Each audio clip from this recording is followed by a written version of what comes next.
focused. I've been watching for the omens. I've been listening to everything you said. It's been running through my head, locked and loaded. I got the feeling that you know it. Yeah, I've only just begun. I won't stop until it's done, till you're broken.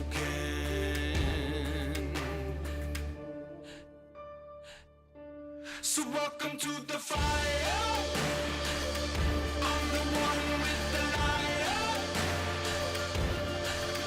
Feel it burning through your veins as we're walking through the flames, getting higher.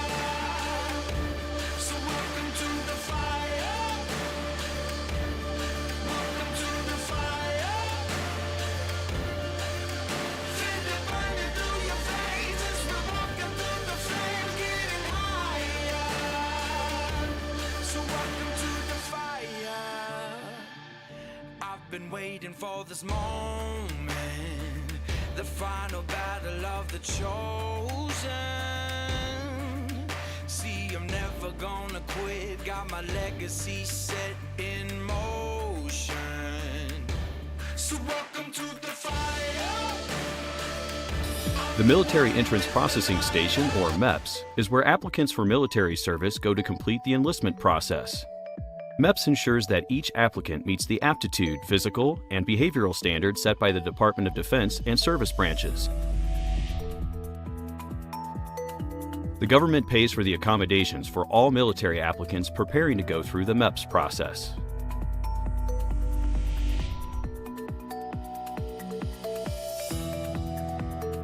Hotel staff explain what to expect the following day, including the rules of behavior and a list of prohibited items not allowed in the MEPS. After their briefing, applicants can enjoy hotel facilities and a special applicant rec room where they can hang out, get to know each other, play games, and watch TV until 10 p.m. Applicants aren't allowed to drink alcohol or leave the hotel, but they can hang out with friends and family in the hotel public areas. The rec room closes at 10 p.m. so everyone can get a good night's sleep. They're going to need it. Breakfast is served very early, so applicants are ready to board the MEPS bus on time. Be sure to eat a well-balanced breakfast and drink plenty of fluids before departing from the hotel. Your body will need the fuel. It is free and served very early, so applicants can make roll call at the MEPS bus at 4:30 a.m. Applicants must wear underwear and neat, moderate, comfortable clothing. Piercings must be removed. Offensive wording or pictures are not tolerated, and hats are not permitted inside the MEPS. Prohibited contraband items are not allowed in the MEPS. See your recruiter for a complete list of prohibited items. The MEPS staff member briefs the applicants. I need you two to go back and fall in with these four here, this 4 lines. Applicants will pass through a security screening on their way into the MEPS. Once inside the MEPS, applicants will stow their personal belongings in the spaces provided for that purpose. Earrings should be removed. They obstruct the headset for the hearing test. Each applicant must carry their driver's license, social security card, birth certificate, and any requested medical records with them during processing. Your recruiter can provide more details. Cell phones are only allowed in the waiting area. Some MEPS process as many as 150 applicants in a single day. Processing may take from 5 in the morning until 9 at night. Are there any questions about what I just said? After the briefing with the MEPS commander, applicants meet with a representative of their chosen service branch, where they receive applicant name tags and are then sent to the control desk for instructions. Name tags are to be worn visibly at all times until checkout.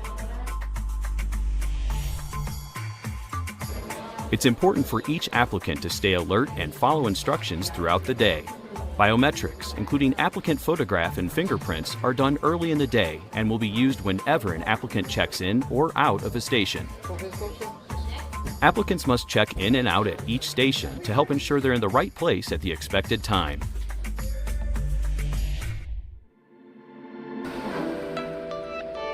All applicants must take the Armed Services Vocational Aptitude Battery, or ASVAB.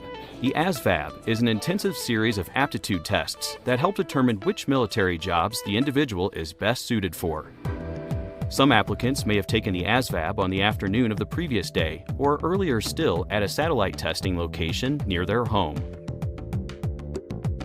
The ASVAB measures reading comprehension and math skills, as well as electronics, science, and mechanical knowledge. It takes up to 3 hours. Applicants may also be required to take special purpose tests that assist the armed services in determining the best fit for particular jobs.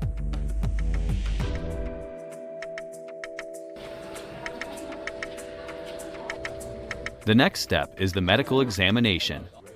Tests will include a complete physical, urinalysis, HIV, pregnancy, drugs, and alcohol. The ortho-neuro examination, which tests balance and coordination, and hearing and vision tests. Your name tag will be used as a meal ticket at lunchtime. Lunch will be provided by the MEPS to all applicants at no cost.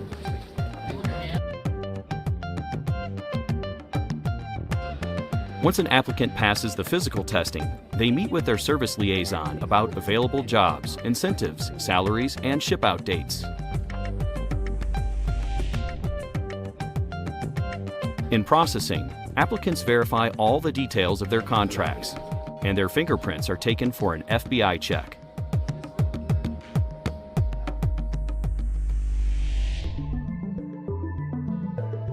Family and friends pack the MEP ceremony room to witness the stirring Oath of Enlistment ceremony.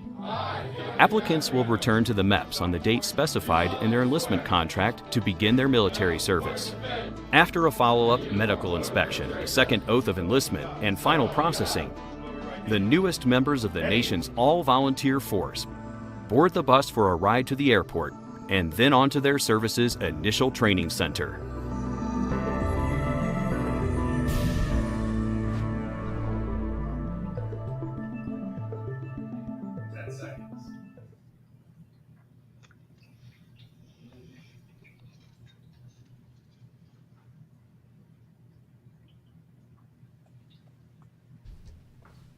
March is more than just another month on the calendar.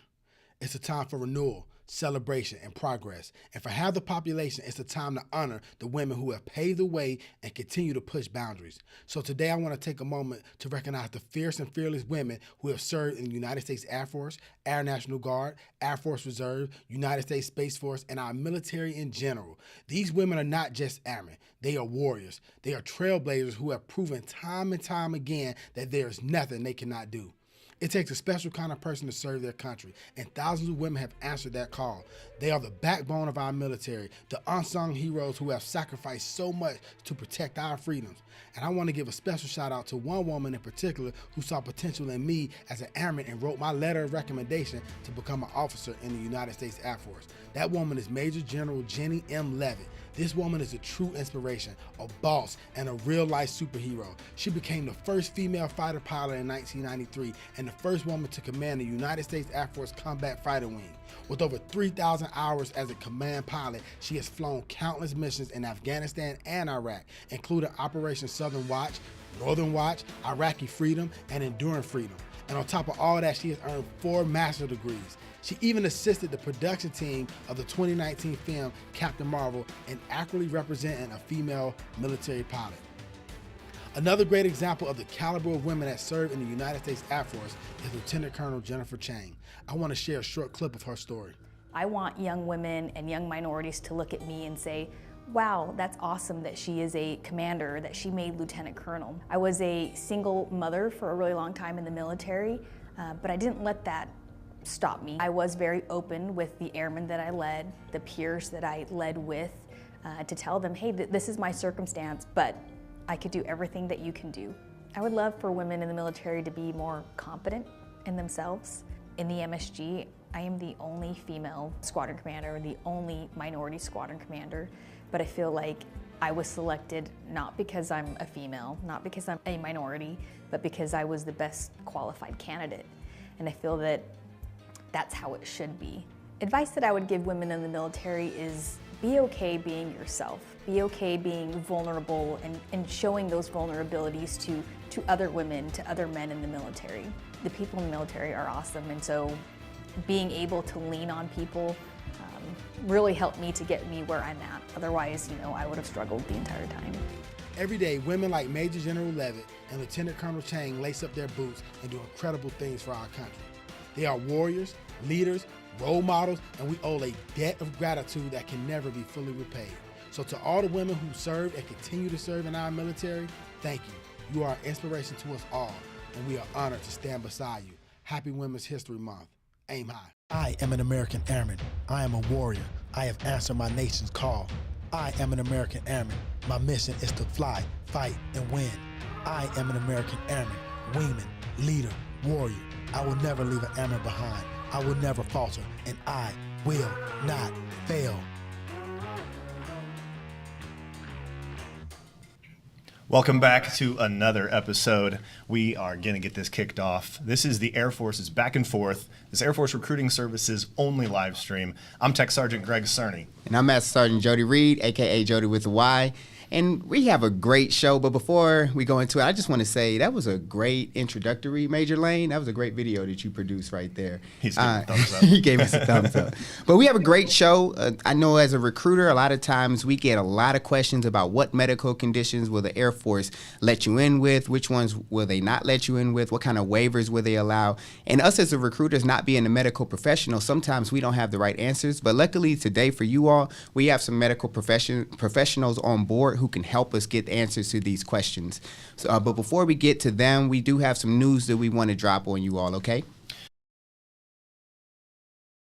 United States Military Entrance Processing Command, or US MEPCOM, has had some changes to the qualification process for applicants. So that's anybody who's looking at joining the military.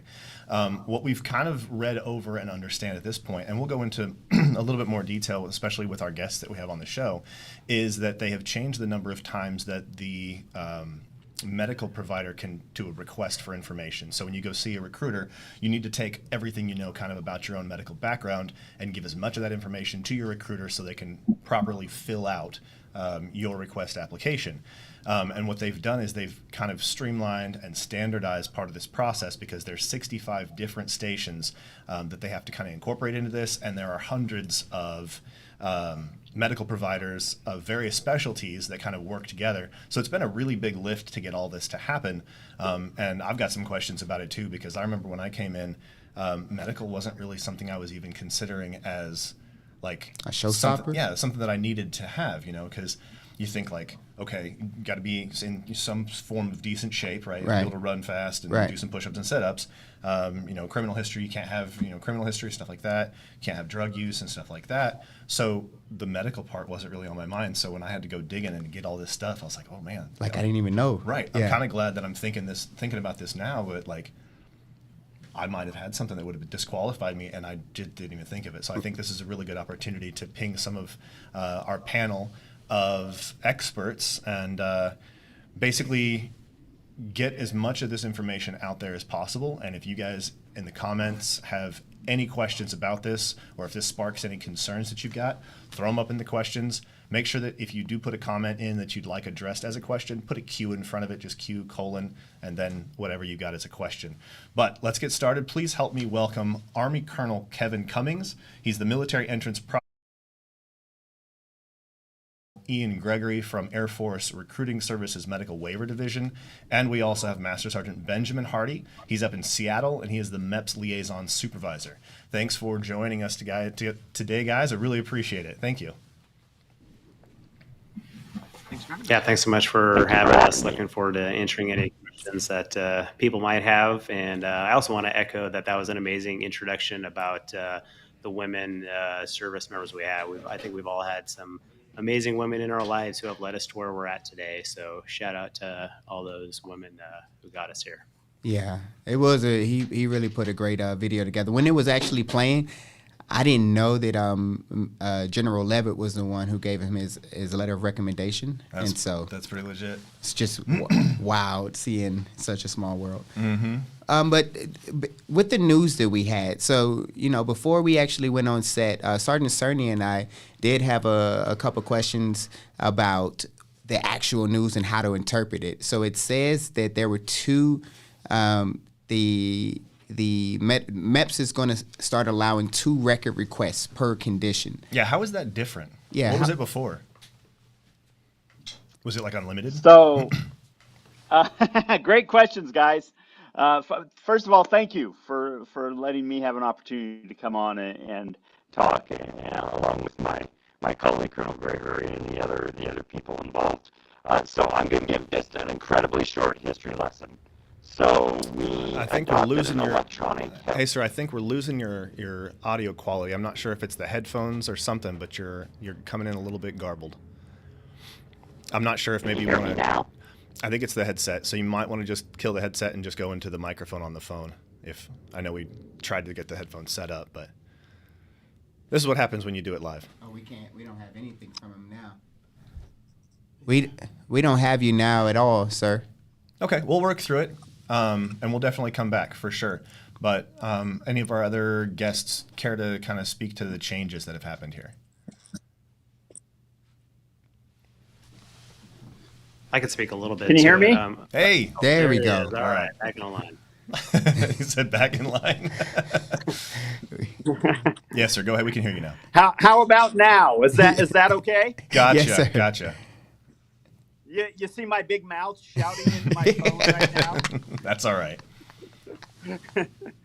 So I'm going to give just a brief history lesson. U.S. MEPCOM adopted an electronic health record known as MHS Genesis. Right. Cue the Evil Empire music in the background when I say that. Before MHS Genesis, when everything was on paper, our doctor's goal was to get the applicant to disclose every possible bit of medical history they ever had in their life. And the intent behind that was that their visit to the MEPS would be a one-shot visit. Okay. They would come in, the provider would be able to review everything, and then they would walk out either with enlisted or in a couple of rare cases needing to get something more or needing to get a medical consult. With the introduction of the electronic health record, we now have an ability to look up medical history through the Health Information Exchange. Okay. And so because of that, when we first rolled out Genesis, we told our providers, stop asking for medical records, period. We'll just use the electronic health record. That turned out to be a tremendous failure. Colonel Gregory can probably talk to that, because we would qualify applicants or we would disqualify applicants, and then when they came to the waiver authority to decide whether they should get a waiver, the waiver authority didn't have any information on them because we had stopped asking for information. And so now we were in this funny period of time where we were like, okay, we first told our providers to stop asking for information, and now we're telling them to do it again. And that led to the Air Force held a process improvement conference in December, where they sort of looked at the whole process for the Air Force. The number one finding in that conference was that they felt U.S. MEPCOM was asking for too many records. There were too many records requests. So over the course of the year, we had this pendulum swing one way and then all the way back the other way when it came to records requests. And that's what led to the decision by myself when we put out this new guidance at the end of January or the middle of January is I said, you know what, let's set the bar at 2 requests and see what that does.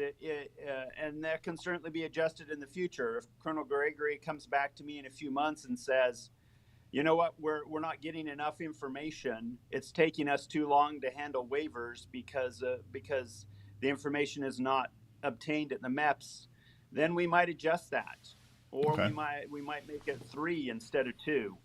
And so it's all part of the effort to strike the balance between the medical information we need to make a decision and what the waiver authorities need, and then what's too much, what's just wasting applicants' time and recruiters' time. Mm-hmm.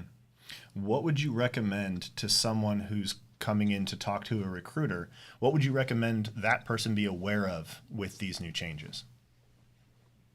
Well, hopefully to them, it's very transparent. So my first recommendation never changes, which is that you disclose everything.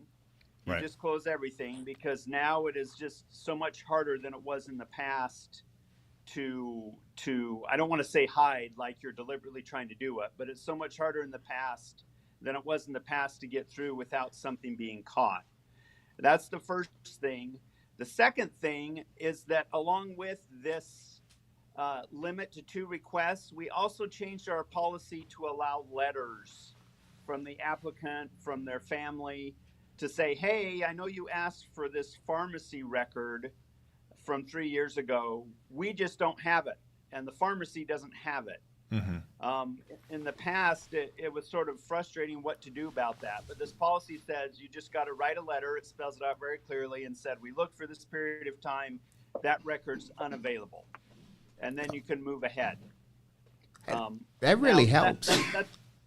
It does, but it's not, you have to qualify, it's not an easy way out, because when that waiver request gets to Colonel Gregory, now they're going to have to make a decision without that pharmacy record. So if it's legitimate that you don't have it, great. But if you just didn't want to disclose it, that might not benefit you in the end. And Colonel Gregory can address that more. Got it. Okay, yeah, that definitely does help. And also, it's important to note that just because this process has gone to the 2 requests, it doesn't necessarily mean that waivers will still not be an option. So the case-by-case basis, that can also be something that's evaluated as well, correct? Absolutely. Waivers are always an option. U.S. MEPCOM does not disqualify people from service. Got it. What we do is we identify conditions that the services have chosen that they want to make the decision on, and that's what the waiver is. Any condition, it's the services that decides who comes into their service, not U.S. MEPCOM. Okay, Colonel, you had said with the new Genesis, it's a lot harder, and I know you didn't want to use the word high, but it could be people were doing that back in the day. As a recruiter, you get people, and parents have told them, maybe even people who are serving told them, just don't bring anything up to your recruiter. What do you say to those people who are encouraging people to not bring that information up to the recruiter? So just a few quick statistics. Before Genesis, 30% of applicants would disclose a medical condition that needed consideration, not that they would be disqualified, but a medical condition that needed to have further assessment. Since Genesis has come out, it's 50%. So 50%. So we had a 20% increase.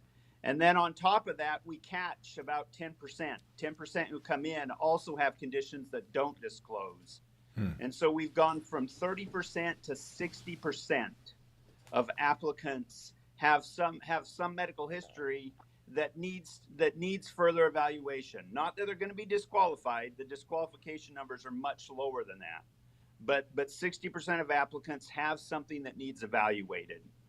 And so it's in your benefit right now to disclose. I'll add finally a new thing that's coming up for us now, because we got Genesis earlier than the services did.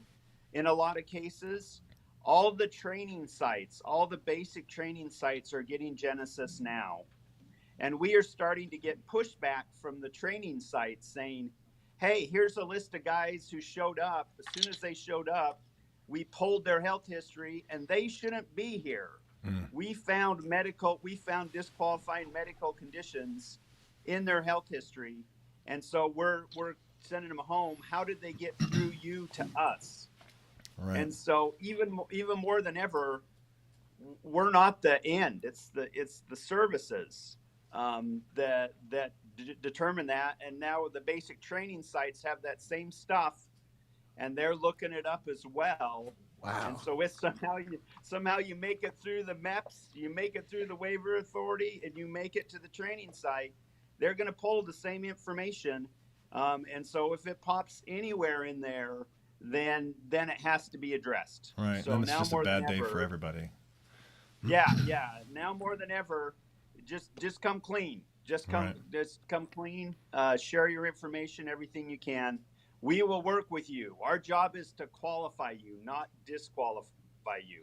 Right. I talk with my docs twice a month, and I'm meeting with them tomorrow. And that's the main theme of my message: is our job is to qualify people for service, not disqualify them from service. Right. Well, that's really comforting for one. Also, it's I heard you're mentioning MHS Genesis quite a few times, and I know everybody who has to deal with that program right now does it, with a grain of salt, because it's a new process. It's been being rolled out for a long time, and it's a big move, but it's huge. I mean, the amount of things that it's streamlining is actually really impressive. And I think the big takeaway, as the silver lining to all of the effort that it does take to make that transition, I think that's really important to remember, is it combines all of the different versions of medical information into one single solitary source. So whether you go to base to get your pharmacy fulfilled for your prescription, or whether you go get your flu shot at Walgreens, like, it all locks into the same system. That way it's a single point where they can look that information up. Any provider in the DoD can see any member's entire medical history. So it takes a lot of the cracks out, so it doesn't let information slip. You don't end up with a situation where you don't remember what the issue was. And I think that's really important, especially on the beginning end with the MEPS system, right?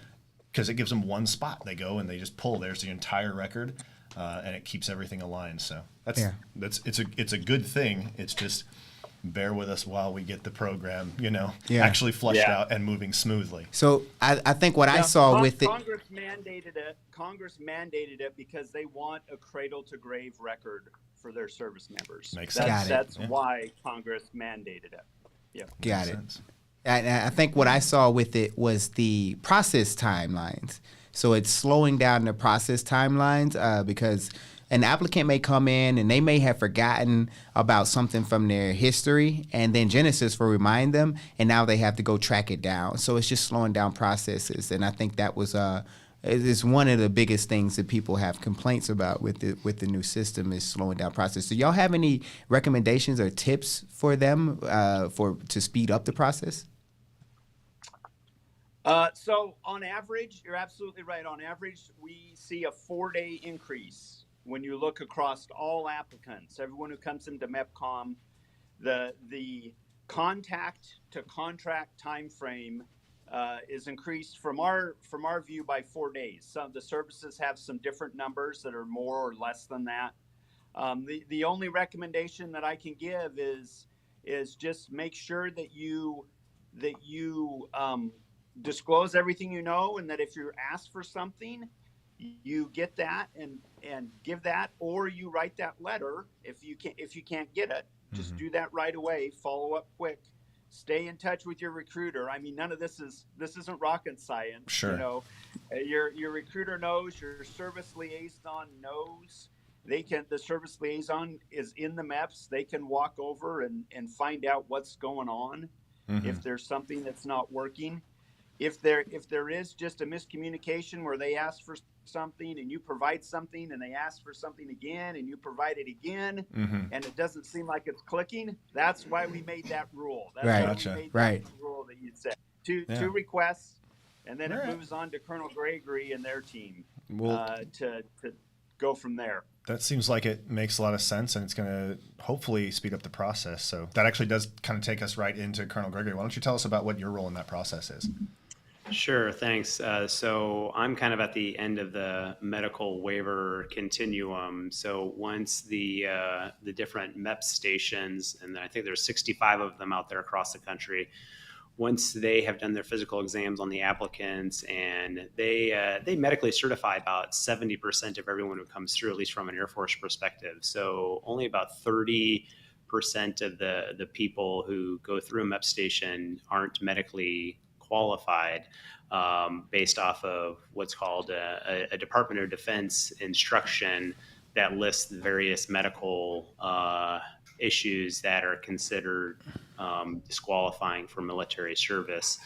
And of that remaining 30%, some of them choose not to pursue a waiver, but of the ones that do, a waiver package is sent up to my office, which is here in San Antonio at Joint Base San Antonio Randolph.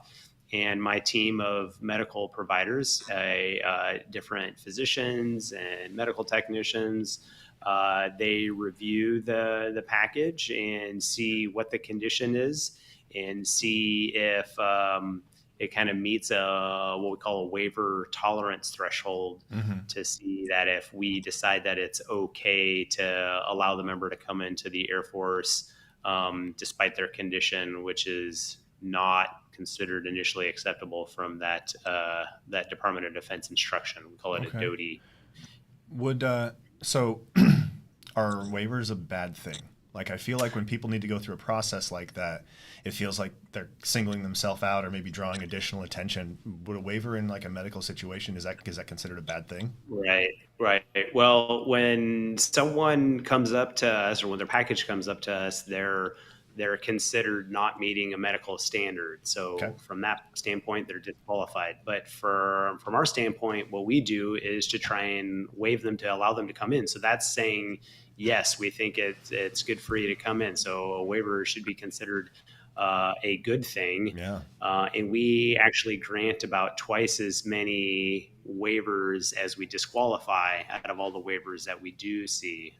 So we try and do the best that we can to make sure that we find that people can actually still serve. And so yeah, I would say it's a good thing for someone to get a waiver. That means that they tend to have a little more thorough evaluation to see if they're medically able to serve in the Air Force.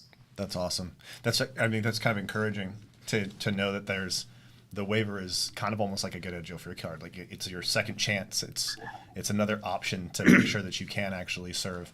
And I know that there's kind of a stigma attached to it, where if you were wavered, it somehow means you weren't good enough. Well, I think if you got a waiver, that means that you shined so bright in every other category that there's actually a justification there, and it's been evaluated by your team, and that it's been deemed of qualified applicant. So that's really cool. So with the waiver process, Colonel, what kind of things are you looking at? Is it strictly medical? Because as recruiters, we get a lot of questions from the applicants like, I score really high on my ASVAB, I'm qualified, I have skills, I have certifications.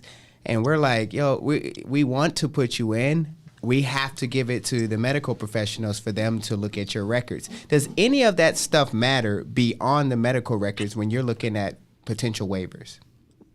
Sure. So, there's a variety of reasons why someone may or may not be qualified to serve in the military, whether it's medical or legal, or they have a past background of drug abuse, or something along those lines. But from my perspective, we for the most part just look at their medical records. In that the DOTI, the Department of Defense instruction, lists 5 basic things that people have to be able to meet to be able to serve in the military.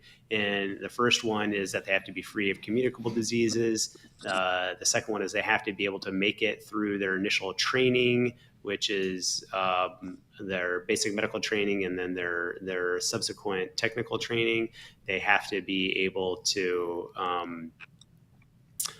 they have to make it so that their condition isn't worsened by being in the military. They have to be able to serve in essentially kind of remote locations, and they have to be able to serve in locations where they don't have any limitations to where they can serve. Mm-hmm. So those are 5 basic tenets that they have to be able to meet.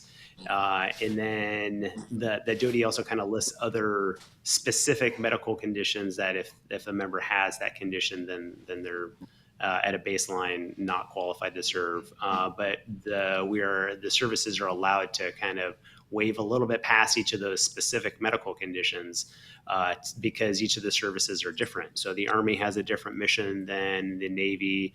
The Navy wants people to be able to go out on ships for 6 months at a time. And so that's a different environment than the Air Force. The Army has lots of people that need to deploy en masse and on the ground. Whereas the Air Force tends to send people to deployed locations, but they're kind of at a hard and fast facility. So there's different needs of the services.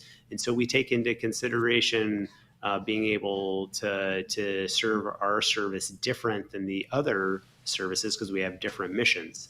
Right. So having said that, the biggest thing that we still look at for whether or not someone should be able to serve or not based off of their medical condition is, can they deploy, or can they go to some kind of remote location for an extended period of time and have it that their medical condition is not going to worsen, or it's not going to take them out of being able to do their job. And so it sometimes sounds like that's where your team really comes in and helps make those decisions to where each waiver is kind of customizable to each applicant that requires one. I think it's really cool that we have that kind of asset, especially just to help people get in. Like it's an entire career just dedicated to making exceptions to the rule when it comes to those that fall outside the bounds of what has been predetermined as qualifiable. And I definitely want to let everybody out there know we are getting to the questions and answers here very soon. I just want to kind of run through and also touch base and help give our guests a chance to kind of let you guys know where their area of expertise is. That way you know kind of what questions to ask. And so that takes us to Sergeant Hardy. I know you're joining us from, are you up in Seattle now? Yes, sir. I'm up at Seattle MEPS. And then it says MEPS Liaison Supervisor. Tell me about what a MEPS Liaison Supervisor does. Yes, sir. So what I do is I supervise the liaisons at Seattle MEPS, and we help all Air Force applicants that come through with all parts of the processing. So it's when they arrive, we get them checked in, we send them over to medical, we help with organizing and preparing medical documentation, answering questions about the medical process, making sure people get lunch, because everyone's pretty hungry by the time they get back. And then making sure everything is good with people's enlistment process. And then when it's time for people to ship out to basic training, we also go through and make sure there's no errors or anything we have to correct with that, and their paperwork's complete. Gotcha. Well, thank you very much for being on the call. It sounds like you're a wealth of information for people that have questions about this process. And off the screen and on another camera, we also have joining us another recruiter, because we can't have too many recruiters on the Air Force Recruiting Services show. So we've actually got Tech Sergeant Garcia. He's in the background here, and he will be kind of on standby to help answer questions. And that way, Sergeant Reed doesn't hog all the spotlight. So there's Sergeant Garcia. Thanks for joining us. We really appreciate you. And we'll make sure to bounce some of the questions your way and let you shed some light and some of that expertise that you bring to the table as well. So let's see if we can get into some of the Q&A stuff. Hey, all right, let's get after it. All right. Now, keep in mind, Colonel Gregory, you're going to get a lot of people asking about specific medical conditions. Yeah. So I think this is what the value of the show is going to bring, to get your brain instead of the recruiter's brain. Right. And also keep in mind that we're going to get a lot of questions that aren't like that one right there asking about becoming an officer in the reserve. We're going to get a lot of questions that are coming from potential applicants, and they may not really necessarily care about the medical stuff because they have a question that's more pressing for them. And that's why we also have recruiters on the call as well. That way we can answer any questions that we need to. So I think we just addressed that one. Yeah. Can I join as an officer for Air Reserve? Definitely. Air Force Reserve, Air National Guard, and Active Duty Air Force have both enlisted and officer positions. You would first need to acquire your bachelor's degree, a 4-year degree, and then you can get with the recruiter and try to apply for any of their officer programs. Yep. And we're going to probably say the answer, this is like a pretty easy one to pull out, but just talk to your recruiter. And if you're having a hard time getting a hold of a recruiter, Aim High app is a fantastic place to go. There's also all kinds of places on airforce.com that you can go and punch in questions, reach out to us, and we'll get back to you on that stuff. So ask your recruiter. Yeah. What's the age cutoff? I don't remember that one. It's, we talked about it last time. It's 40. Okay. Basically, you got to get into basic training before your 40th birthday. And then for I think last time the officer recruiter we had on board said it's 42 for the health professions careers. Okay. And then it was 35 for, you know what? You sound We real. have a recruiter on board. Is it 35 for the rated positions, the flying positions? I believe they have to be into their OTS class, their officer training school, before their 36th birthday. Okay. There you go. Because Yeah, you that's sounded correct. real. You I'm sounded real trying to sure about remember. that. Just trying to remember. All right, we're also getting other people confirming that as well. So, all right, we can roll next question. I have a nut allergy, and Air Force has been my only dream for a long time. It is to serve. What can we do to get me in? How's nut Sure. allergy So, works? Yeah. so food allergies is definitely a big question that that comes to us, and it's understandable why that is. Unfortunately, for people who have food allergies, whether it's nuts or other things, again, when we think about the deployed environment, you're not always able to control exactly what you eat. And if you do happen to ingest whatever the food item is that you're allergic to, and you need to use your epinephrine pen, first of all, we hope that you have your EpiPen on you. But those EpiPens, when they're in very hot environments, such as places where we tend to deploy, they actually don't tend to work as well. So if you do happen to eat whatever food that we're concerned about, that EpiPen may not work. And then even if it does work, you immediately need to go to emergency room to get subsequent care. Right. And so those are not always easy to access in our deployed locations. So that's why people who have true confirmed by an allergist food allergies are unfortunately not waived to enter in the Air Force. And we just, for people who still want to serve, there's many different civilian options for people to be able to help out and serve in the Air Force, just unfortunately not wearing a uniform. So it sounds like it's also potentially scalable a little bit. So if it's like a nut allergy, but it doesn't require an EpiPen administration if you are exposed, or if it's something like maybe it's a minor thing, like say you like have a rash, like, you know, or if you get like a hive or something, would that be something that would also be no go, or is it if it's just kind of like restrictive mild, throat and see now airway I think would be Right. a problem, because you definitely don't want any kind of restrictive Yeah. airway stuff. But if it's something like maybe I get like a little red splotchy bit on my arm if I have walnuts, Right. or something like that. Yeah, conceivably. So what we need, if there's kind of this questionable history, we actually require people to get what's called an oral food challenge, where they see an allergist and have them eat a little bit of the food. And then depending on their response, the allergist will determine if it's a positive or a negative test. Positive meaning that they have the reaction that's of concern. Sure. And so if they have that positive test and say either, avoid the food and here's this EpiPen, then that's kind of where we say we're unfortunately not able to provide a waiver. But some people have other conditions where they might have some sort of reaction, but it's not considered a positive food challenge test. Then we might be able to provide a waiver, but those are kind of less. So the best advice for somebody with a food allergy, prior to even maybe seeing a recruiter, is go do that oral food challenge, have those records, and they can already have them ready to go. Yeah. Well, this is kind of a common situation where people, when they're young, they have a questionable medical condition, whether it's food allergy or maybe asthma or maybe something else. And then they've just kind of not had it followed up on. And so that's where we ask for clarification. So if someone has a questionable peanut allergy and they've just totally avoided peanuts since then, but they're not quite sure if they have it, then yes, seeing the allergist to get that food challenge to confirm one way or the other.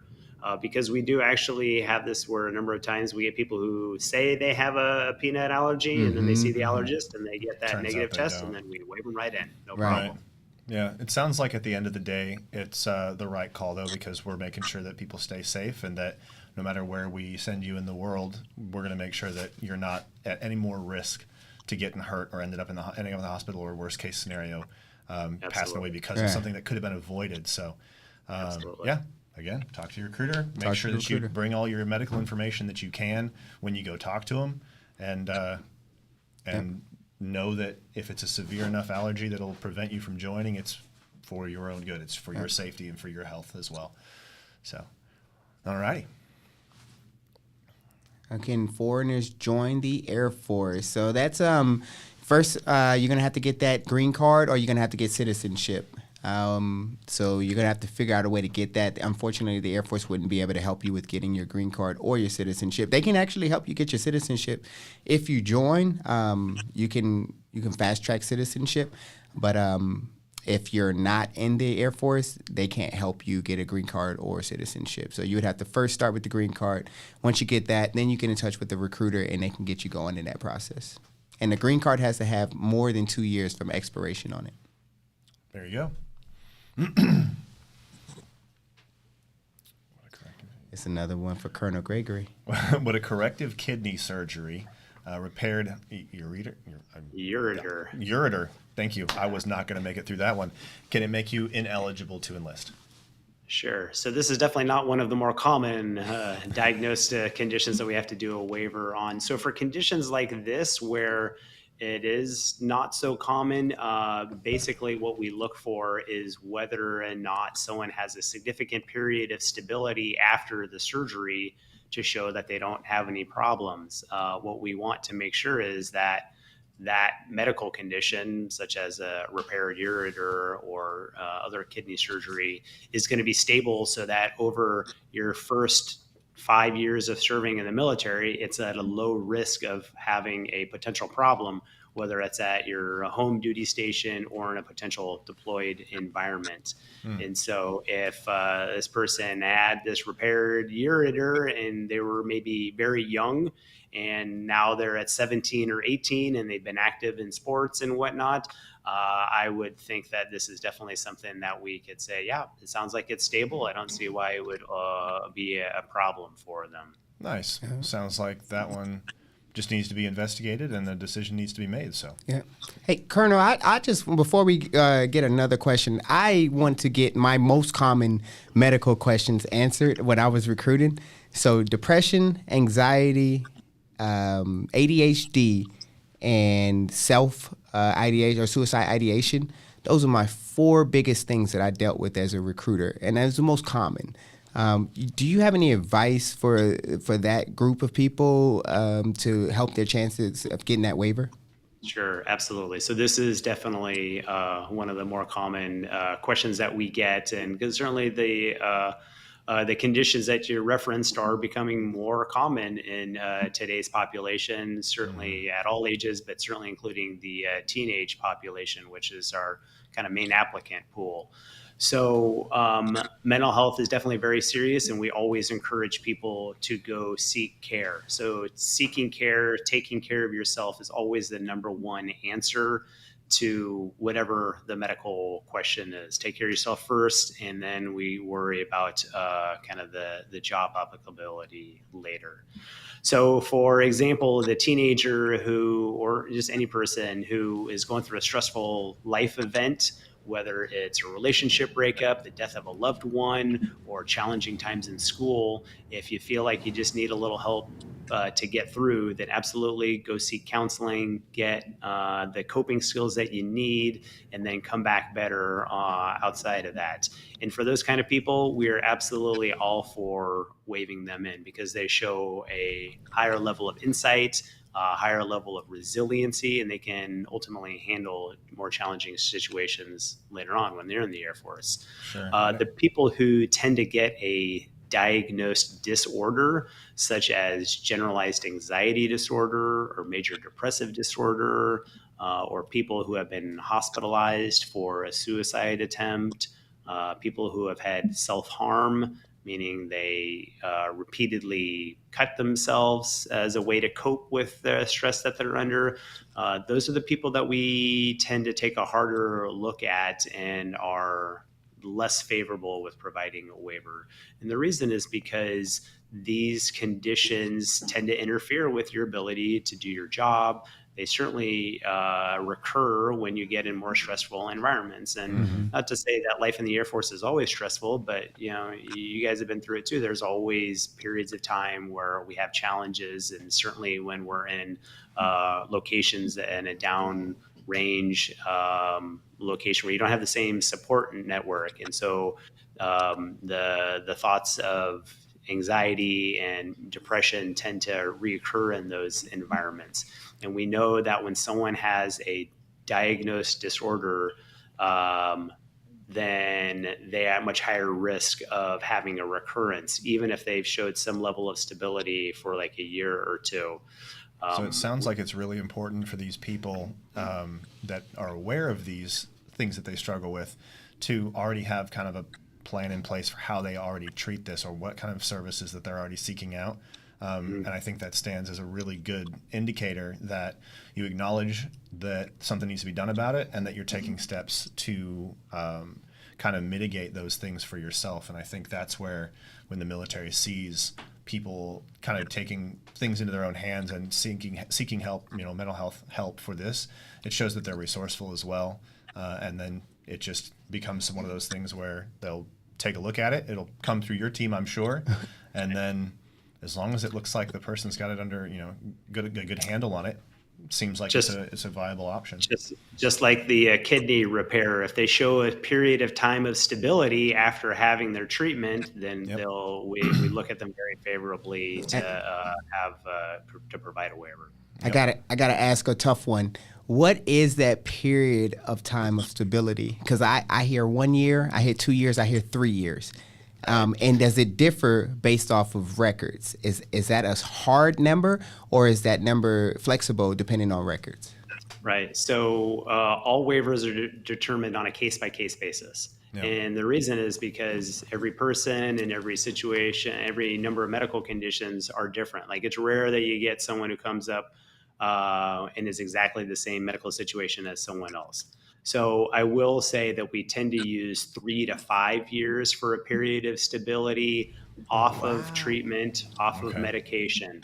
The reason is because our medical experts look at the medical literature to show what the risk of recurrence is for various conditions. Okay. And we look at the most up-to-date literature and see that for people who have these medical conditions, they tend to have a high rate of recurrence within that first 3 years. Okay. So if we know that you're still within that 3-year window, there's a decently high chance of having a recurrence, which, as I said, which is not good for anyone involved.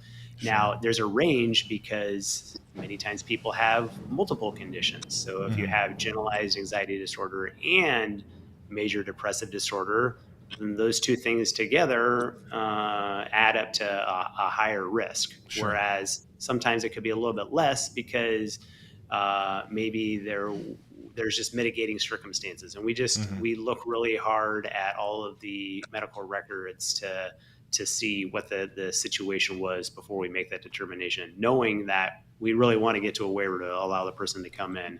But we have to. Because at the end of the day, that's the goal, is to get qualified applicants in and make sure that the right people are wearing the uniform. So. Yes, sir. All right, let's roll. Thank you, sir. Are hard of hearing and deaf allowed with hearing devices? I've seen military members with them in. They got them while they were in. Okay. But coming in, I haven't seen. I mean, they have to take that hearing test when they go to MEPS, and then they have thresholds of if your hearing is out of this threshold, it's a disqualification. But on your end, sir, is there any waiver to that?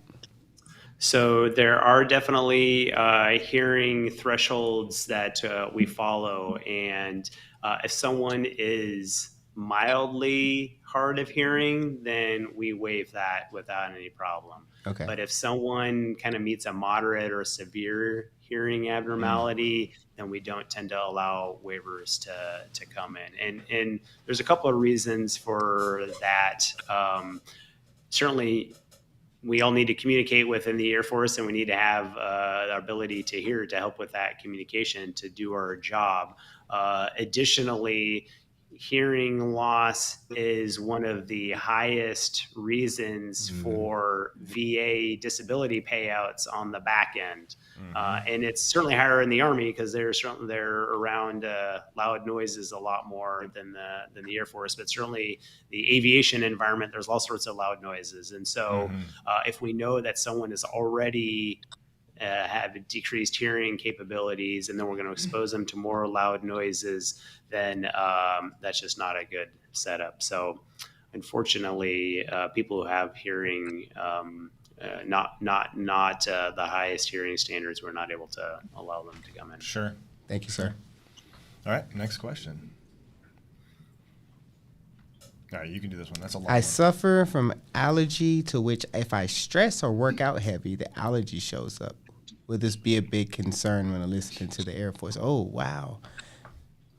So that sounds like an exercise-induced hives or allergies, which you can get hives and skin reactions to a variety of things, whether it's exercise or heat or cold or stress or whatnot. So like a lot of the answers, it depends, and it depends on how severe it is and how well it's controlled.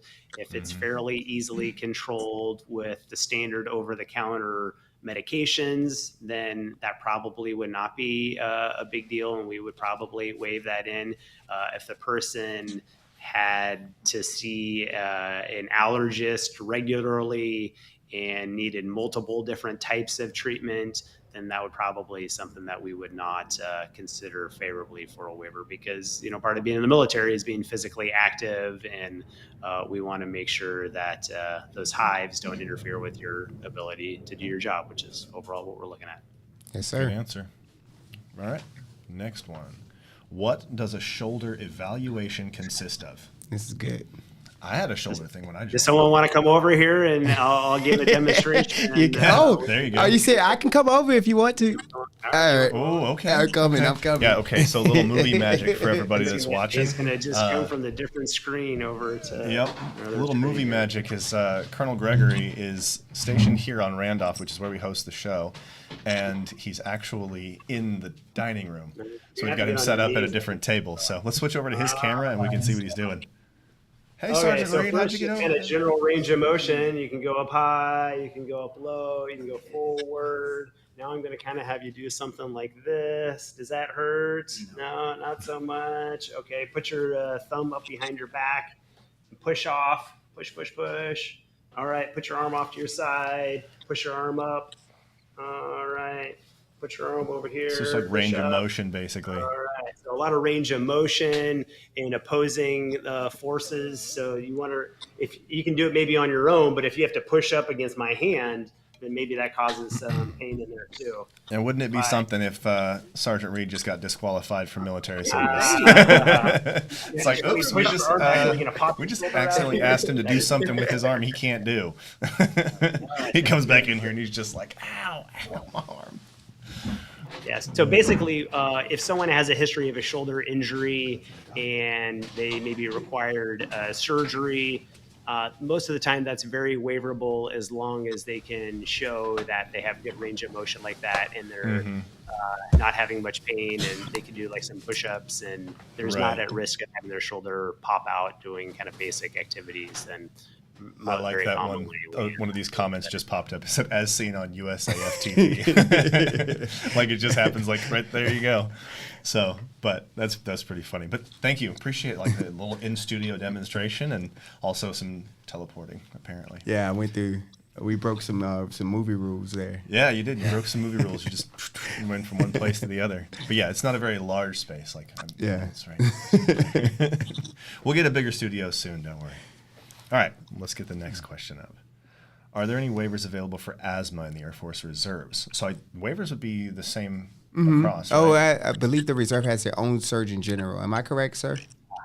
They do have their own Surgeon General. The Air Force, the Reserves, the Guard, the regular Air Force, they all have their own kind of SG, if you will. However, as of 2019, all of the components of the Air Force have the accession waiver authority under one house, and that's under my house. Oh, wow. Anyone who wants to enter the reserves versus the Guard, the Air Force, including Space Force, all those initial accession waivers are looked at in my office. And so we do look at the reserves and the Guard a little bit differently, mainly because the people who are joining the reserves and the Guard know what job they're going to be going into when they're applying for the position, because they're recruited specifically for an open position, whereas the regular Air Force, you're signing up for any potential job. But for the most part, though, we kind of consider them the same, because ultimately it comes down to, can you be able to deploy? That's the biggest consideration. But as far as asthma goes, asthma is kind of like food allergy. If you had a history of it when you were younger, but then you maybe kind of grown out of it a little bit, we'll have you get a specialized breathing test to confirm what your lung function is right now. And if it shows that your lungs are clear, then great, we'll waive you in. And MEPS does a great job of getting those tests for us on the front end. But if it does confirm that you have asthma or maybe some other lung condition, because sometimes people get a test that shows that they don't have asthma, but they have some other kind of lung dysfunction.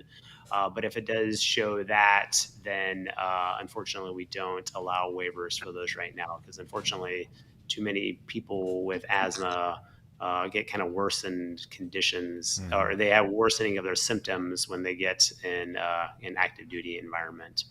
Gotcha. All right. Weight waiver. Oh, that's going to be, can I touch on that? So they just started allowing, or I think they're doing an exception to policy for 26% body fat now for the Air Force. Me and you are just going to start poking in the dark while we've got a panel of guys here who all know the answer, probably verbatim, and they're just like, keep, you'll find it. Sound it out. You'll get there. Is that official information? Has that come out yet? Or am I ahead of track? I don't know. I do know they haven't fully got the policy out for the Air Force. They're certainly moving in that direction, where we're looking to meet the standard where men can have a 26% body fat and women can have 36%. But it hasn't been formally signed. But gotcha. Look at you. How did you get that information? Probably backtrack Easy.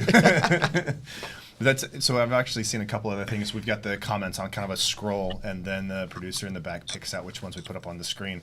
I saw a couple that were actually asking about body mass indexes and waivers for that kind of stuff. And I know for a fact that's a concern for some people, because our bodies are different. And I've seen guys in the military that by the book, the Air Force, you don't qualify, but they're monsters of people. Like there's this one guy I was stationed with years ago, and he was like 6'5", probably like close to 300 pounds. And based on like his measurements, they were like, no, but his BMI was like 12. He was just shredded. Huge, this massive gym rat. Like the dude was he could throw a park bench, it was crazy big. But Are you describing Colonel Cummings? That's what it sounds like. Colonel Cummings. I mean, watch out, park benches. No. I guess I don't know, but yeah, it's just like, it was interesting. So there's considerations for that if you don't fit like necessarily inside the box of a certain requirement, but you can still meet other requirements. There's still a way to make a weight waiver happen. So they don't really call it a weight waiver. So basically the Air Force has this height and weight standard. So whatever height you are, there's a weight attached to your height. And that's for male and female. It doesn't change based off of your gender. Right. The height and weight is the same. Right. Now, if you go over that weight for your height, then they start looking at body fat measurements, because they do understand a person like your guy who can throw a park bench. Think of something real heavy, and he can throw it pretty far. So they look at somebody like that and they say, well, we can't disqualify you because you're over your weight. So let's look at your body fat. And the way they do it is they measure, for males, they measure the neck and they measure the waist. And for females, they measure the neck, waist, and hips. And then they determine if you're within our body fat measurement standards. Gotcha.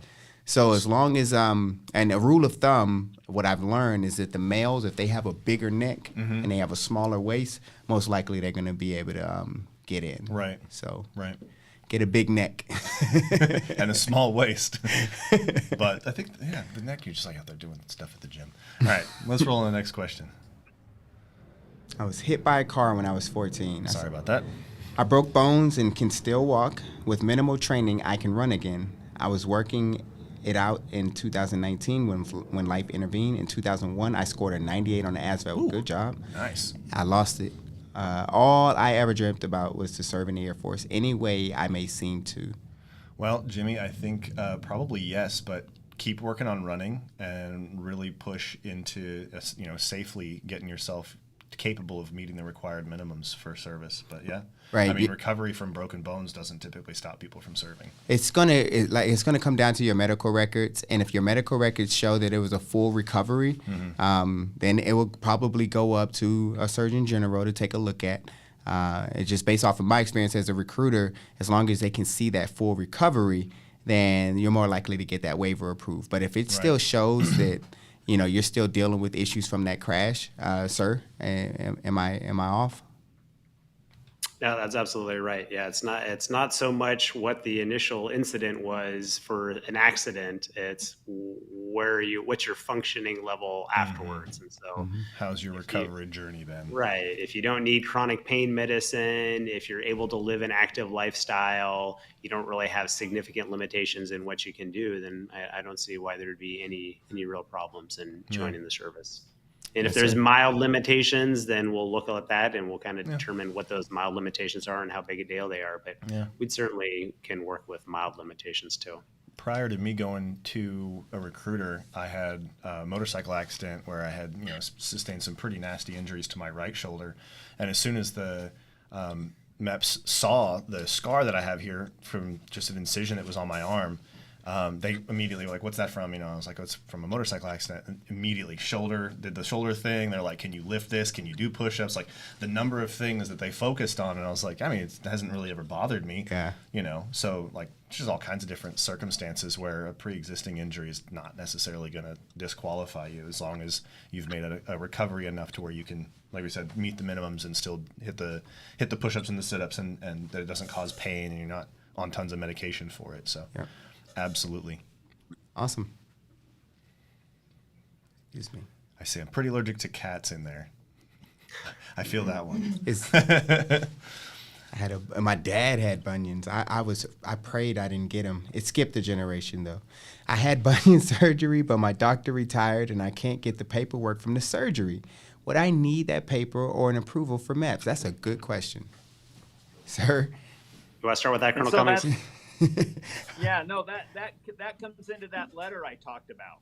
So you just need to generate a letter where you say, hey, this was the time range, this is what happened as far as I know, and this was my recovery. So again, we're back on recovery. How is he now? And then that with the MEPS, depending on those issues, we'll either say, hey, it's not even something we worry about, he's qualified, or we'll say you're disqualified, but all this will go on to Colonel Gregory, and then they can make that decision going ahead.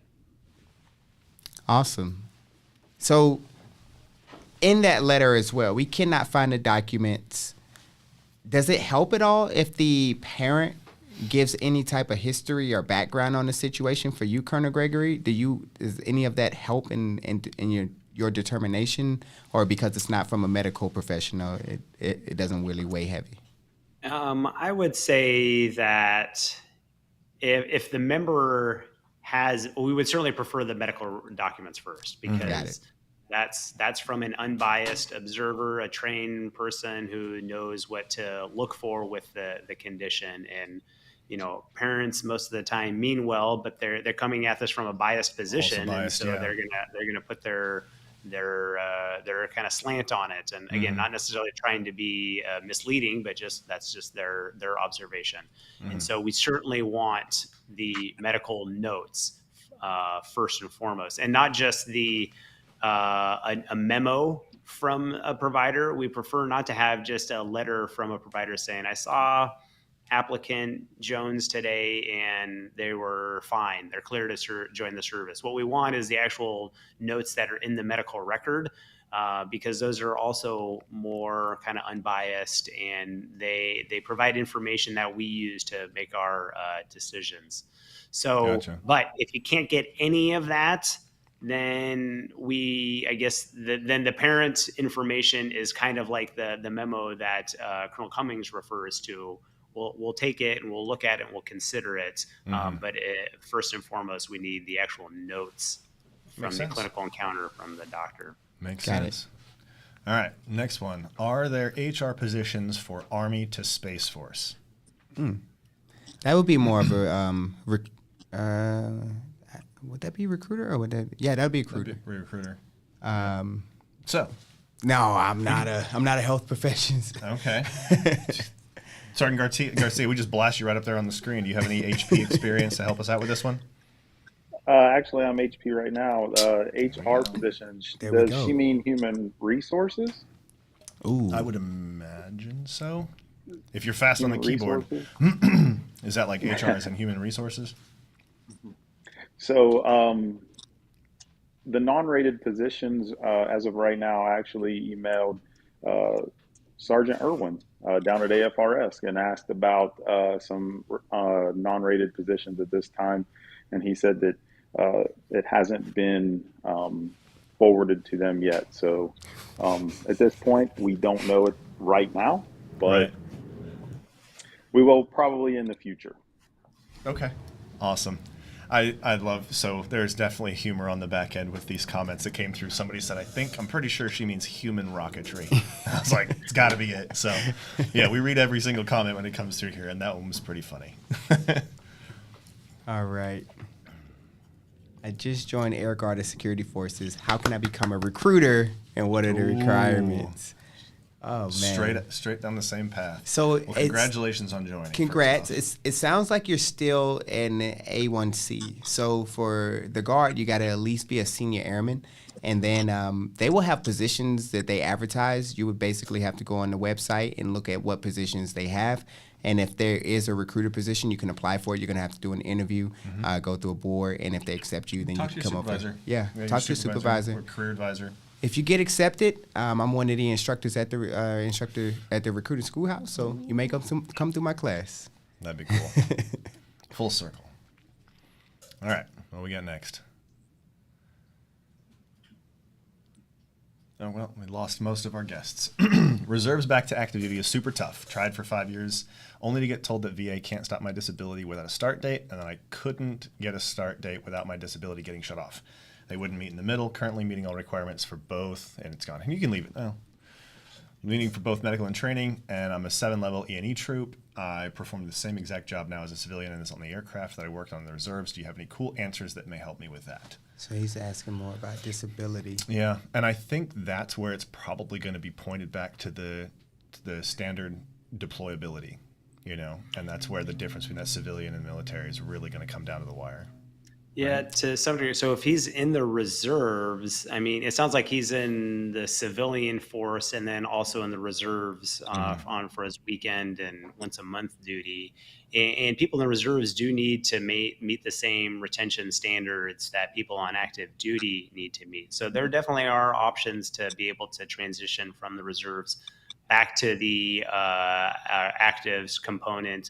And we have a medical review process for those kind of people where we essentially take their PHA, their preventive health assessment, and look at them to make sure that all of their medical conditions have been kind of documented properly, and we'll take them back on active service, particularly if they're just doing the same job that they were doing. So, Okay.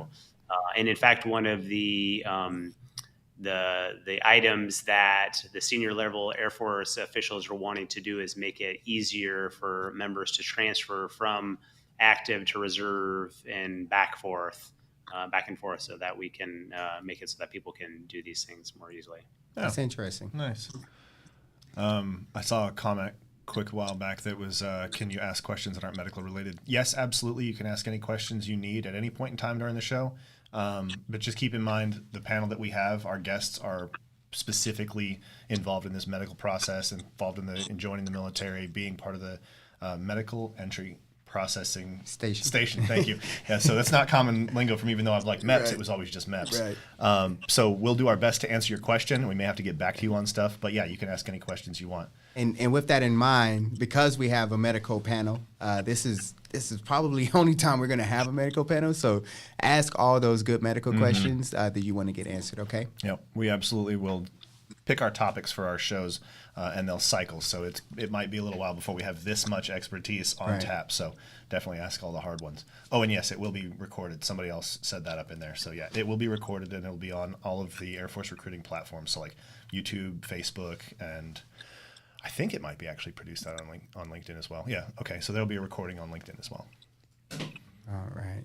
What positions are open for high medical technology? I don't even. Would That would be for our HP recruiter. Okay. High medical technology. I'm thinking like neurosurgeons and stuff. Sergeant Garcia, take it away.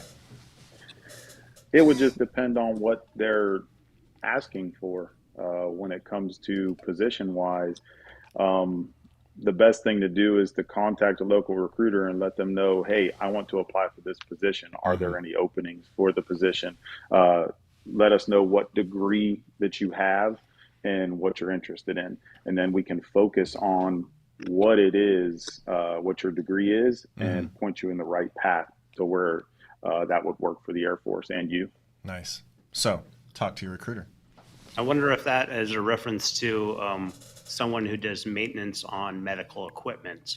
Okay. I don't know what the medical technology is, but there certainly are career fields where people will do repairs on all of the medical equipment that a clinic or a hospital will have, and those are, fairly abundant within all the Air Force. Well, yeah. Get with your recruiter. Be specific as you can, and see what they can line something up for you. It's called a biomedical equipment. Biomedical 4A2X1. Yep. All right. Type 1 diabetes, yes or no? I like the quickness or just promptness. Answer the question.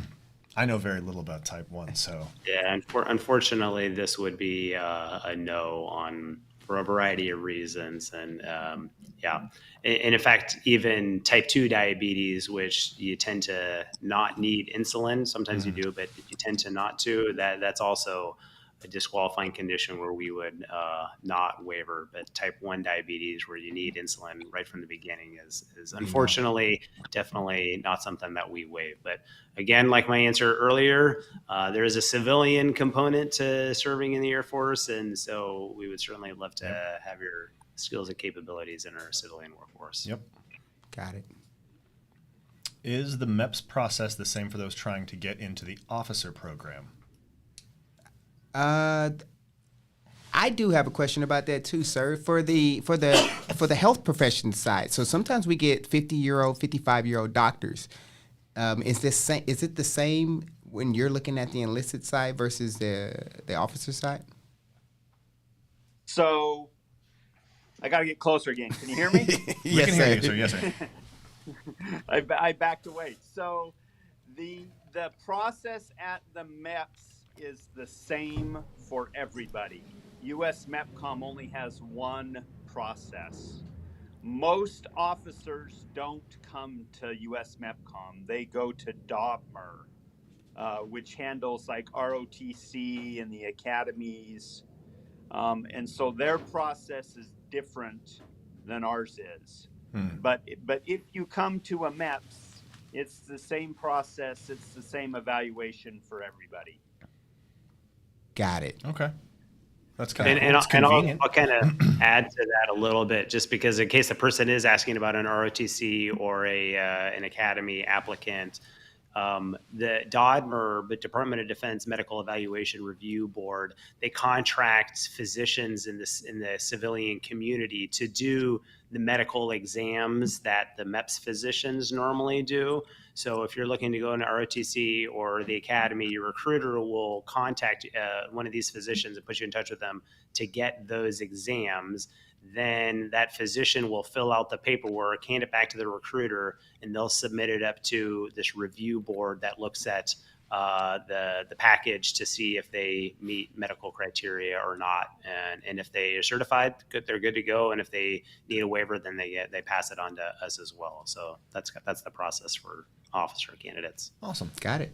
Too easy. Enlightening. All right. First off, I love the username, Dapper Dino. And he's dapper too. Yeah, he's got his little suit and stuff. That's awesome. Is tactical aircraft maintenance a hard job to land? There is a play on words in that one. Something about aircraft maintenance and landing. He did. Right? He did. So let me see if It's I can actually- and then correct me on the back end. There are different components to the ASVAB, right? Mm-hmm. And if you want a job that you're suited for in mechanical, you need to probably do pretty well in the mechanical aspect, right? Definitely. Okay. That's about where my knowledge stops. Okay. Take them away, recruiter. And then, okay, so once you get that good mechanical score, Mm-hmm. tactical aircraft maintenance is actually something that the Air Force is constantly looking for. And I can't guarantee you that you're going to get it. But if you went into your recruiter's office telling them that you want a tactical aircraft maintenance, they're going to definitely give you some time because they they'll know help that, you. Yeah. They'll point you in the right direction, give you the things Yep. you need. Yeah. You're going towards some of the jobs that we need to fill. So, yeah, you'll have a good shot. Nice. Go ahead. I'm sorry. I get a rash if I shave with a razor blade. You and me both. I can use electric ones just fine. Will that be an issue? Love your content, Jody. Check me out. Okay. So no, you will not have an issue using your electric blade in basic training. The thing about it is they're going to inspect your equipment just as if they would be expecting somebody who has a razor. So it's a lot harder to keep your electric stuff clean, and the charge life on it as well. You won't get much time to charge that electric shaver in basic training. So you know those. I think mine, the one I use, it has like a hour charge on it. So Shave fast. Yeah, you got to shave fast, and then you got to find time to charge it. I would recommend charge it maybe like in the shower time or something like that. So that's the biggest downfall about using it, but you can have one in basic training for your face. Too easy. That's a good one. Do you have to be off BP meds to join the Air Force? BP, I'm guessing, is blood pressure. I would imagine that's also blood pressure medication. The answer is not necessarily. It depends. We definitely prefer people to be off blood pressure medication, but we'll look at their overall kind of risk and assessment for having heart disease, which is the concern with blood pressure. So it's not very common with young people to be on blood pressure medication. So if you are 20 or 21 and you're already on blood pressure medication, you likely have an underlying condition that is probably more concerning than just the fact that you're on blood pressure medication itself. If you happen to be in your 30s and you're an applicant, then we'd probably look at that a little bit differently. But again, case by case basis and not a 100% yes or no answer. Wow, I always thought that was total no-go. See, that's why we have them on board. There you go. I got the answers that we didn't even know existed. All right. I'm going to MEP soon, and I have asthma. My documents say I had exercise-induced asthma at 14 years old because my mom told the doctor but I haven't had any conditions or attacks. So the mom told the doctor that they had exercise-induced asthma, but they don't think they do. So how do you look at that, sir? Medical diagnosis. You want to hit that first, Colonel Cummins? From your perspective, how would you put that? Yep. So from a U.S. MEPCOM perspective, our job is to identify conditions according to the DOTI that Colonel Gregory talked about, identify conditions that the applicant has a history of. And when we identify those based on their history, if it's validated in their medical record, then our job is to disqualify them so that the service can look at it more and decide if they want to bring them in or not. Mm-hmm. And so from the MEPCOM perspective, we're going to ask for your medical records, not just that, your mom told the doctor that, and so it popped into your medical history with no substantiation. We'll look and see your prescription history. Have you had an inhaler? Have you used an inhaler? Have you been prescribed a chronic asthma medication? Okay. So those are all things we look at. But then the decision, if you get disqualified for the MEPS, that's not the end of the world. We're just saying, yes, you have a history of this that meets the DOTI standard. Okay. It's up to the waiver authority. Colonel Gregory's the one that makes the decision. Is this a real condition that is going to impact service? And so we have to decide. Gotcha. So the MEPS and the waiver authority have a little bit different mission. Ours is just to identify if you've ever had a condition that the service wants to decide whether you come in or not, and then it goes over to the service waiver authority. Gotcha. Got it. Cool. I just took a time check. We've got about 15 minutes left in this show today. Keep the questions coming. We're going to keep going through these until we've run completely out of time. But make sure to check back with us in a couple of weeks. We're every other Tuesday, right here, same time, 2 o'clock Central. And you can keep the questions coming in. So let's move on to the next one. All right. What if you have HIV, but you are undetectable? What does that mean? I'm not a doctor. So I'll let Colonel Gregory answer too. Undetectable means that you're taking a medication that's got the HIV virus so low that you can't detect it in the system when you do a viral count. Oh, wow. And so DOD policy is in the middle of being adjusted right now for HIV. So due to a recent court ruling, actually involving, I think, someone in the Air Force, the policy for officers when it comes to HIV has been adjusted in the DOD. And the policy for enlisted personnel has not. There's a different policy between the two of them when it comes to service. And that is literally right in the middle of discussion right now. And so very to relevant answer their question. Yeah. Yeah, it's very relevant, but unfortunately it's so relevant I can't give him a 100% answer. It's happening right now. So it depends on whether they're applying to be an officer or an enlisted personnel. It depends on a lot of things right now. Wow. Do you have any more to add, Colonel Gregory, to that? Yeah, sir. This is definitely a complicated question with a complicated answer. And as Colonel Cummins said, that it's not finalized, but the conversations at the Secretary of Defense level are happening right now, and we're involved in those conversations. But ultimately, we'll do what we're told from a policy standpoint from the Secretary of Defense. But this is a medical situation that is not quite as kind of clear cut as it might seem, because while someone might be able to say that I don't have HIV, or I don't have detectable levels of the virus, that's not necessarily the end of the story, because this person will need to see a specialist regularly. They'll need to get blood work every 3 to 4 months. Deployment can be an issue because, unfortunately, some of the countries that we deploy to are not as open to having people with HIV enter them. And so if someone can't deploy to the Middle East, then that might be a problem from a Department of Defense standpoint. So the answer is still to be determined, but there's just lots of other factors that go into it other than whether or not someone has the virus in their situation or in their bloodstream. Okay. Got it. It's a good question.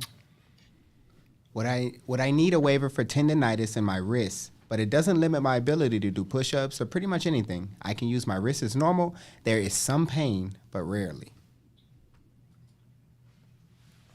Well, certainly from my standpoint, this wouldn't really be a problem. It's more about the function, and she just kind of said it in her question that it doesn't really limit me from doing most activities. Then I wouldn't see this being a problem. And I would probably think that most MEPS providers wouldn't even list this as a major problem either. But it depends on the severity of it. Got it. Nice. Too easy. Too easy. How can marijuana affect my qualifications to the Air Force? I'm still eager to join, so will it immediately disqualify me from joining?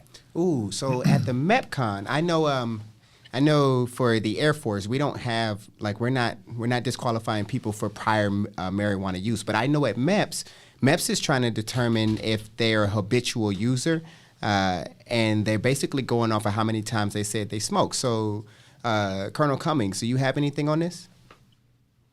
So we just commented on HIV being a policy that's in adjustment now. The drug policy is even newer. There's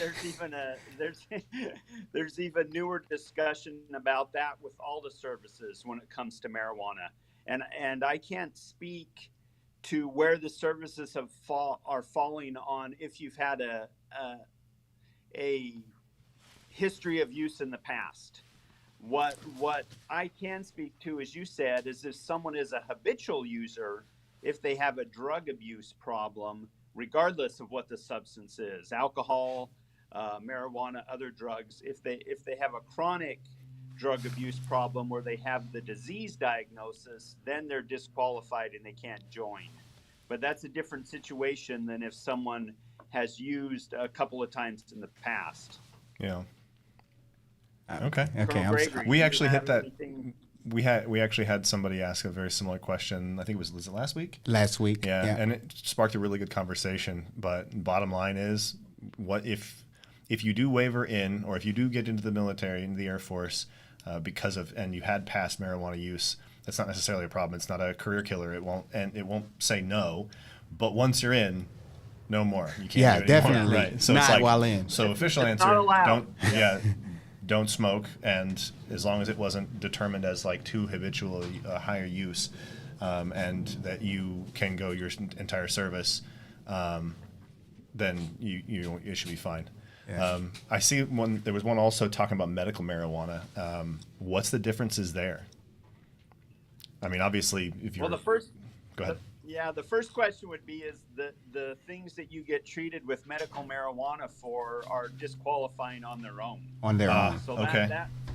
that would be the initial concern, would not be the medical marijuana use. It's why, because they're usually talking about a chronic pain syndrome, something, and so that's where the concern from my perspective would be not that they were on marijuana, it's why did they need that medication? What medical condition do they have? Gotcha. Right. That's where the disqualification will probably come from. Yeah. All right, guys, we have enough time for 3 more questions, and then we are going to wrap this one. So let's get these last 3 in. All right. Sorry, I just put him on the spot. He's scrolling through the favorites. A hemorrhoid. Nope. Oh, okay. Just blast that. Just throw it out there. There was a hemorrhoid question, and I didn't just spaz out and say hemorrhoid. Okay. For women who have undergone surgery cases like endometriosis. That's pretty close. Did I? Endometriosis? Yeah. You were good. Oh, yeah. What happened to it? I don't know. It went away. There it is. Including C-section. Does that fall under medical conditions that may disqualify? That's a good question. Mm-hmm.